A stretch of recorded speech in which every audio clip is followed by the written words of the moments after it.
আসসালামু আলাইকুম। ইউমে the story টেলারের আজকের বিশেষ প্রযোজনায় আপনাদের সামনে নিয়ে এসেছি কবিগুরু রবীন্দ্রনাথ ঠাকুরের কালজয়ী আরও একটি ছোট গল্প, রাজপথের কথা। শুরু হচ্ছে আজকের গল্প, রাজপথের কথা। আমি রাজপথ। অহল্যা যেমন মুনির সাপে পাষাণ হইয়া পড়িয়াছিল, আমিও যেন তেমনি কাহার সাপে চিরনিদ্রিত সুদীর্ঘ অজগর সর্পের ন্যায় অরণ্য পর্বতের মধ্য দিয়া বৃক্ষশ্রেণীর ছায়া দিয়া সুবিস্তীর্ণ প্রান্তরের বক্ষের উপর দিয়া দেশ দেশান্তর বেষ্টন করিয়া বহুদিন ধরিয়া জড় সায়নে শয়ন করিয়া রহিয়াছি। অসীম ধৈর্যের সহিত ধুলায় লুটাইয়া শাপান্তকালের জন্য প্রতীক্ষা করিয়া আছি। আমি চিরদিন স্থির অবিচল, চিরদিন একইভাবে শুইয়া আছি, কিন্তু তবুও আমার এক মুহূর্তের জন্য বিশ্রাম নাই। এতটুকু বিশ্রাম নাই যে আমার এই কঠিন শুষ্ক শয্যার উপরে একটিমাত্র কচি স্নিগ্ধ শ্যামল ঘাস উঠাইতে পারি। এতটুকু সময় নাই যে আমার শিয়রের কাছে অতি ক্ষুদ্র একটি নীল বর্ণের বনফুল ফুটাইতে পারি। কথা কহিতে পারি না, অথচ অন্ধভাবে সকলে অনুভব করিতেছি। রাত্রি দিন পদশব্দ, কেবলই পদশব্দ। আমার এই গভীর জড়নিদ্রার মধ্যে লক্ষ লক্ষ চরণের শব্দ অহর্নিশ দুঃস্বপ্নের ন্যায় আবর্তিত হইতেছে। আমি চরণের স্পর্শে হৃদয় পাঠ করিতে পারি। আমি বুঝিতে পারি কে গৃহে যাইতেছে, কে বিদেশে যাইতেছে, কে কাজে যাইতেছে, কে বিশ্রামে যাইতেছে, কে উৎসবে যাইতেছে, কে শ্মশানে যাইতেছে। যাহার সুখের সংসার, স্নেহের ছায়া আছে, সে প্রতি পদক্ষেপে সুখের ছবি আঁকিয়া আঁকিয়া চলে। সে প্রতি পদক্ষেপে মাটিতে আশার বীজ রোপিয়া রোপিয়া যায়। মনে হয় যেখানে যেখানে তাহার পা পড়িয়াছে, সেখানে সেখানে যেন মুহূর্তের মধ্যে এক একটি করিয়া লতা অঙ্কুরিত পুষ্পিত হইয়া উঠিবে। যাহার গৃহ নাই, আশ্রয় নাই, তাহার পদক্ষেপের মধ্যে আশা নাই, অর্থ নাই। তাহার পদক্ষেপের দক্ষিণ নাই, বাম নাই। তাহার চরণ যেন বলিতে থাকে, আমি চলিই বা কেন, থামিই বা কেন। তাহার পদক্ষেপে আমার শুষ্ক ধূলি যেন আরো শুকাইয়া যায়। পৃথিবীর কোনো কাহিনী আমি সম্পূর্ণ শুনিতে পাই না। আজ শত শত বৎসর ধরিয়া আমি কত লক্ষ লোকের কত হাসি, কত গান, কত কথা শুনিয়াছি, কিন্তু কেবল খানিকটা মাত্র শুনিতে পাই। বাকিটুকু শুনিবার জন্য যখন আমি কান পাতিয়া থাকি, তখন দেখি সে লোক আর নাই।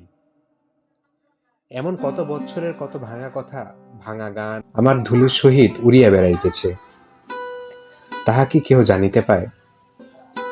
ওই শুনো, একজন গাহিল, তারে বলি বলি আর বলা হলো না। আহা, একটু দাঁড়াও, গানটা শেষ করিয়া যাও, সব কথাটা শুনি। কই আর দাঁড়াইল, গাহিতে গাহিতে কোথায় চলিয়া গেল, শেষটা শোনা গেল না। ওই একটি মাত্র পদ অর্ধেক রাত্রি ধরিয়া আমার কানে ধ্বনিত হইতে থাকিবে। মনে মনে ভাবিব, ওকে গেল, কোথায় যাইতেছে না জানি। যে কথাটা বলা হলো না, তাহাই কি আবার বলিতে যাইতেছে। এইবার যখন আবার দেখা হইবে, সে যখন মুখ তুলিয়া ইহার মুখের দিকে চাহিবে, তখন বলি বলি করিয়া আবার যদি বলা না হয়, তখন নতশির করিয়া মুখ ফিরাইয়া অতি ধীরে ধীরে ফিরিয়া আসিবার সময় আবার যদি গায়, তারে বলি বলি আর বলা হলো না। অসমাপ্তি ও স্থায়িত্ব হয়তো কোথাও আছে, কিন্তু আমি তো দেখিতে পাই না। একটি চরণ চিহ্নও তো আমি বেশিক্ষণ ধরিয়া রাখিতে পারি না।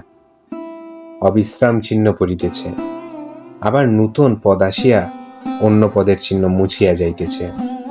যে চলিয়া যায়, সে তো পশ্চাতে কিছু রাখিয়া যায় না। যদি তাহার মাথার বোঝা হইতে কিছু পড়িয়া যায়, সহস্র চরণের তলে অবিশ্রাম দলিত হইয়া কিছুক্ষণেই তাহা ধুলিতে মিশিয়া যায়।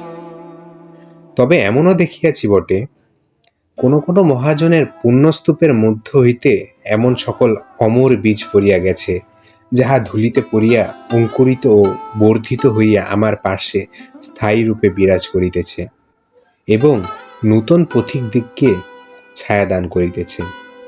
আমি কাহারও লক্ষ্য নহি, আমি সকলের উপায় মাত্র। আমি কাহারও গৃহ নহি, আমি সকলকে গৃহে লইয়া যাই। আমার অহরহ এই শোক। আমাতে কেহ চরণ রাখে না, আমার উপরে কেহ দাঁড়াইতে চায় না। যাহাদের গৃহ সুদূরে অবস্থিত তাহারা আমাকেই অভিশাপ দেয়। আমি যে পরম ধৈর্যে তাহাদিগকে গৃহের দ্বার পর্যন্ত পৌঁছাইয়া দেই, তাহার জন্য কৃতজ্ঞতা কই পাই? গৃহে গিয়া বিরাম, গৃহে গিয়া আনন্দ, গৃহে গিয়া সুখ সম্মিলন, আর আমার উপরে কেবল শ্রান্তির ভার, কেবল অনিচ্ছাকৃত শ্রম, কেবল বিচ্ছেদ। কেবল কি সুদূর হইতে, গৃহ বাতায়ন হইতে মধুর হাস্যলহরী পাখা তুলিয়া সূর্যালোকে বাহির হইয়া আমার কাছে আসিবা মাত্র সচকিতে শূন্যে মিলাইয়া যাইবে? গৃহের সেই আনন্দের কণা আমি কি একটুখানি পাইব না? কখনো কখনো তাহাও পাই।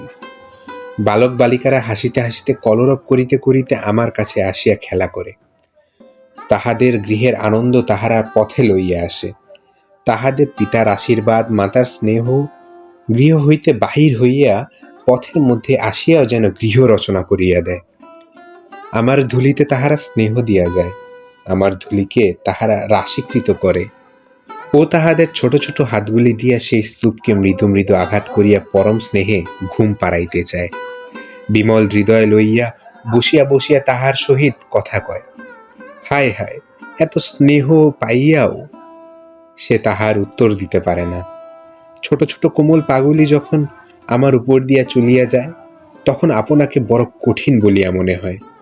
মনে হয় উহাদের পায়ে বাজিতেছে। কুসুমের দলের ন্যায় কোমল হইতে সাজ যায়। রাধিকা বলিয়াছেন, যাহা যাহা অরুণ চরণ চলি যাতা, তাহা তাহা ধরণী হই মধুগাতা। অরুণ চরণগুলি এমন কঠিন ধরনের উপর চলে কেন?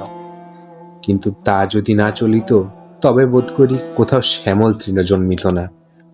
প্রতিদিন যাহারা নিয়মিত আমার উপরে চলে, তাহাদিগকে আমি বিশেষ রূপে চিনি।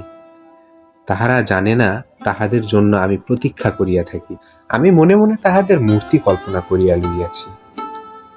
বহুদিন হইল এমনই একজন কে তাহার কোমল চরণ দুখানি লইয়া প্রতিদিন অপরাহ্নে বহুদূর হইতে আসিত।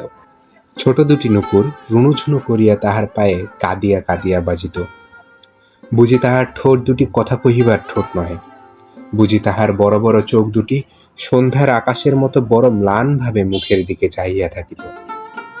যেখানে ওই বাঁধানো বটগাছটার বাম দিকে আমার একটি শাখা লোকালয়ের দিকে চলিয়া গেছে, সেখানে সে শ্রান্ত দেহে গাছের তলায় চুপ করিয়া দাঁড়াইয়া থাকিত। আরেকজনকে দিনের কাজ সমাপন করিয়া অন্য মনে গান গাহিতে গাহিতে সেই সময়ে লোকালয়ের দিকে চলিয়া যাইত।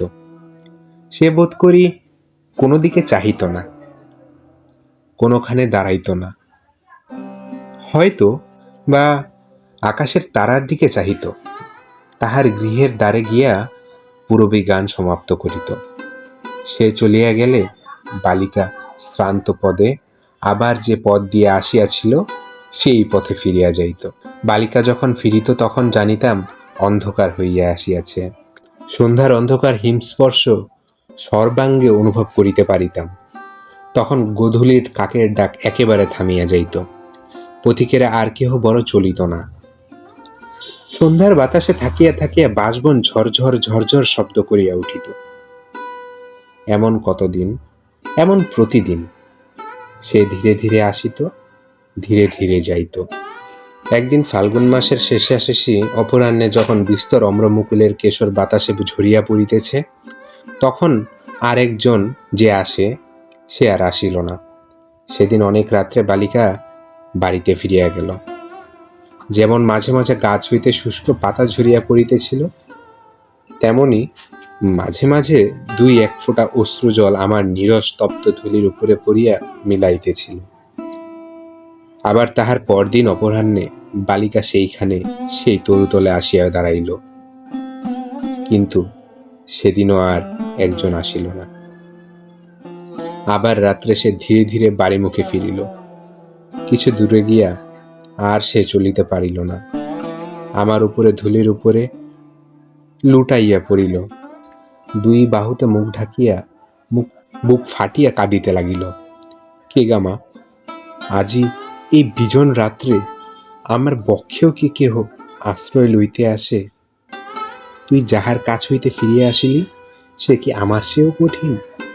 তুই যাহাকে ডাকিয়া সাড়া পাইলি না, সে কি আমার চেয়েও মুখ? তুই যাহার মুখের পানে চাহিলি, সে কি আমার চেয়েও অন্ধ?